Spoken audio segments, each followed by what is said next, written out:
राहु को ऐसा लगा कहीं कोई गड़बड़ है, राहु को लगा कुछ ऐसा हो रहा है, हमारे साथ छल हो रहा है। इतनी ये स्त्री चपल है, चंचल है, इसमें द्वैत दिखाई देता है। ये स्त्री विश्वास के योग्य नहीं दिखाई देती, इस स्त्री पर भरोसा नहीं करना चाहिए। इनको तो अपना बेटा समझे बैठी है, इन पे तो नेह उड़ेल रही है, इन्हें अपना सर्वस्व मान रही है, इनके प्रति पुत्रवत भावनाएं और हमारे प्रति पुंशली बनी बैठी है। तो कहीं भेद है इसमें। ना ना ना, ये स्त्री नहीं है। स्त्री होती तो इस पर भरोसा कर सकते थे, ये स्त्री नहीं है, कुछ और है। स्त्री के वेश में कोई और आया है। स्त्री होती तो भी हमें न ठगती, कोई और है। ऐसे वो देवताओं के बीच में जाकर बैठ गया राहु, सूर्य चंद्र के बीच में, और कहते हैं अमृत पान करके पुष्ट हो गया। फिर भले ही चक्र चला भगवान का, तो राहु से केतु बन गया। युद्ध में हार गए दैत्य, अमृत पान करके देव पुष्ट हो गए। अब कल्पना तो करके देखो कि देवताओं की रक्षा के लिए भगवान ने कितने अवतार लिए।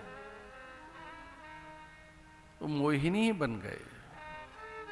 एक इसका अर्थ यह है कि आप अच्छे मार्ग पर चलोगे, शुभ भाव होगा, अच्छी धारणाएं बनाओगे, तो देवता कोई भी रूप धारण करके अथवा भगवान कोई रूप धारण करके आपका संग देंगे, आपका साथ देंगे, आपके पास होंगे।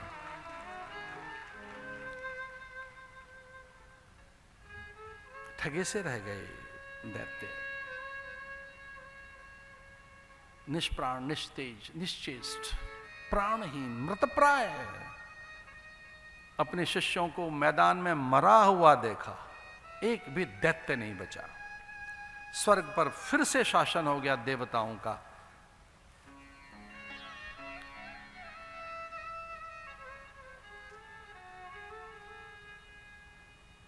शुक्राचार्य ने मृत संजीवनी मंत्र से अपने मरे हुए दैत्य शिष्यों को जगाया, चैतन्य किया, उनमें फिर से प्राण भरे और कहा नारायण से कि आपने ठीक किया, पर मेरा मंत्र बल भी देखिए, मेरे मंत्र का भी तो चमत्कार देखो। एक और आपका अमृत, कि देवताओं ने अमृत पिया, पुष्ट होकर वो बलवान होकर मेरे शिष्यों को हराकर चले गए, पर एक ये मेरे मंत्र का भी चमत्कार तो देखो कि मैं अपने मंत्र से, मृत संजीवनी मंत्र से इन्हें जीवन दूंगा, इन्हें प्राण दूंगा। और शुक्राचार्य ने मृत संजीवनी मंत्र से अपने पराजित शिष्यों को पुनर्जीवन दिया। बलि बार बार कह रहा था, हे गुरुदेव आपकी कृपा से मुझे प्राणदान तो मिल गए, पर मुझे फिर से स्वर्ग कैसे मिले, मैं पुनः स्वर्ग का शासक कैसे बनूं, मैं फिर से कैसे वहां राज्य अधिकार प्राप्त कर सकूं। गुरुदेव ने कहा, अब तक तू छल करता रहा, युद्ध करता रहा, प्रपंच करता रहा, अब तू यज्ञ कर। यज्ञ करने से तुझे बल प्राप्त होगा, यज्ञ से विष्णु स्वयं प्रकट हो जाएंगे। यज्ञ हुआ विष्णु, मेरी विधि से यज्ञ करेगा तो नारायण स्वयं प्रकट हो जाएंगे और तुझे सर्वस्व की प्राप्ति हो जाएगी। अरे यज्ञ से स्वर्ग क्या, भगवान स्वयं मिल जाएंगे तुझे। तू क्यों स्वर्ग मांग रहा है, तुझे परमात्मा की भी प्राप्ति हो जाएगी, तू सर्वजयी बलि पराक्रमी बन जाएगा।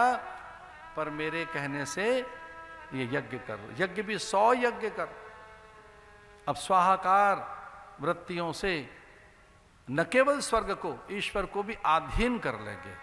अगर तेरे 100 यज्ञ हो गए तो स्वर्ग फिर से मिल जाएगा और संपूर्ण सत्ता का शासक तू हो जाएगा।